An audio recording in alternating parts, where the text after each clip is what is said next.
Salut les amoureux du ballon rond, vous vous en doutez, cette revue de presse sera grandement consacrée à la Ligue des Champions ce matin. Et on commence tout de suite avec la qualification de l'AC Milan hier soir après le match nul 0-0 sur la pelouse de Tottenham. Et oui, les rossoneri avaient gagné 1-0 sur leur pelouse, il leur suffisait donc de tenir le résultat du match aller, ce qu'ils ont réussi avec brio. Pour le Corriere dello Sport, ce Milan était diabolique, Milan résiste au choc de Tottenham, ils sont en quart 11 ans après, Milan élimine Conte, l'Europe reste amère pour le coach italien. Sur la couverture de la Gazzetta dello Sport, là aussi on met en avant la qualif et on estime que c'est le retour du Grand Milan sur la scène européenne. Le journal Le Papyrus a vu des lions à Londres. Pour le Quotidiano Sportivo, Milan est en feu, Conte à sec. L'Italie se régale donc du retour en quart de finale de l'AC Milan 11 ans après, car la dernière fois c'était en 2012. En Angleterre, forcément, Tottenham n'est pas épargné par les journaux du pays. Sur la une de The Guardian, on peut y voir un Harry Kane totalement dépité. Le très sérieux quotidien placarde que l'attaquant anglais et les Spurs retombent sur terre. De son côté, le Daily Mail a vu des Spurs sans queue ni tête. Tottenham, réduit à 10 après l'expulsion de Romero, a été hué après son élimination de la Ligue des Champions, résume le quotidien. Pour le Daily Mirror, c'est le déclin et la sécheresse pour l'équipe d'Antonio Conte, qui a encore échoué en Coupe d'Europe. Le Daily Star aussi y va de sa remontrance et parle de grand froid sur sa une, alors que pour le Daily Express, cette équipe des Spurs est malade et terminera une nouvelle saison sans le moindre trophée, regrette le quotidien. Enfin, The Sun fait dans le jeu de mots avec Harry Kane et placarde Arrivederci, ce qui signifie au revoir en italien. Bref, la presse anglaise est très dure avec Tottenham ce matin.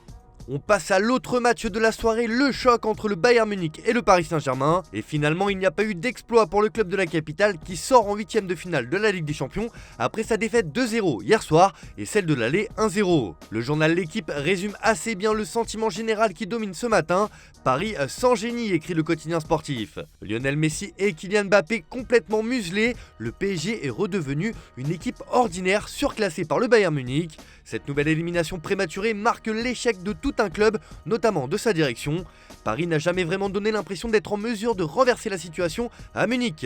Pour le Parisien, le constat est simple, Paris est éliminé sans gloire. Dans ses pages intérieures, la Provence estime que c'est le clap de fin sur un fiasco. En Allemagne, forcément, on se régale de la qualification du Bayern Munich et avec la manière. Le tabloïd munichois a Ben Zeitung qualifié cette victoire de superbe. Le billet hebdomadaire sportif Kicker se régale et placarde en français dans le texte. Allez FC Bayern. Pour Bild, le Bayern fait fuir Messi de la Coupe d'Europe.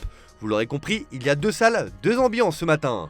Mais cette terrible élimination du PSG va faire couler beaucoup d'encre et forcément, il va être question de l'avenir de certains joueurs, dont un certain Kylian Mbappé. Et le quotidien madrilène Marca ne perd pas de temps et prend à partie l'attaquant français en lui lançant sur sa une « Si tu veux gagner la Champions, tu sais ce qu'il te reste à faire ». Sous-entendu, il faut venir au Real Madrid. Cela fait suite aux propos du joueur après la rencontre qui a déclaré « On est déçus, c'est comme ça, il faut passer à autre chose, essayer de se remettre en question. Nous, notre maximum, c'est ça. Non, je ne reconsidère pas mon avenir avec cette élimination. Je suis tranquille, la seule chose qui m'importe cette saison, c'est de gagner le championnat et après on verra. » Laissant ainsi planer le doute sur la suite de sa carrière au PSG. Mais globalement, c'est le duo Mbappé-Messi qui est pointé du doigt, comme sur la couverture de Sport qui lâche un quel échec. Le PSG avec l'impuissance de ses deux stars est éliminé une fois de plus en 8ème de finale et est le protagoniste d'un autre projet raté en Europe, résume parfaitement le journal catalan. Le constat d'échec revient également sur la une du Corriere dello Sport, alors qu'au Portugal, Record estime que Messi et Mbappé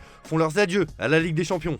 Allez, on ferme cette grande page Ligue des Champions justement et on ouvre le dossier de la Juventus qui joue ce soir en Europa League contre Fribourg en 8ème de finale aller. Mais ce qui nous intéresse pour le moment sur la une de Tuttosport, c'est que la vieille dame pourrait échapper à la sanction des 15 points en moins en Serie A après l'affaire des plus-values artificielles sur plusieurs transferts. Non pas par le biais de sa contestation auprès de la Cour fédérale, car la Juve avait fait appel de cette décision, mais grâce à un possible vice de procédure. Affaire à suivre, mais en attendant, place au foot et les Bianconeri comptent sur Angel Di Maria en très grande forme en ce moment pour prendre l'avantage contre Fribourg, comme l'indique la Gazzetta dello Sport sur sa une.